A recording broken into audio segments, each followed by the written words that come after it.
Ayan. So, gusto ko lang i-share yung natutunan ko, yung advice sa akin ng Oriental Doctor about sleep. So, yung important time ng sleep at night is from 11 p.m. to 3 a.m.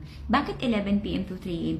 Yan daw yung water time ng katawan natin. Kumbaga, doon nagde-detox yung katawan natin.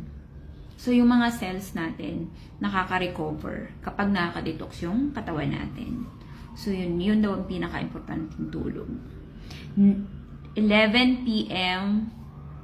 up to 3 a.m. So, kailangan 9 pa lang or 10 makahiga ka na, relax ka na. So, para pag 11 p.m., dapat deep na yung sleep mo. Kasi pag hindi deep yung sleep mo, hindi raw nakaka-detox yung katawan natin. Kaya nadadamage yung mga cells natin. So, yun. So, pag nakadetox yung katawan natin, nakatulog tayo ng maayos, ng deep, ng malalim na tulog, pagising natin ng umaga, magaan sa pakiramdam, hindi ka stress, at hindi ka rin mukhang haggard, at hindi mabigat sa katawan. So, yun yung pinaka-importante daw.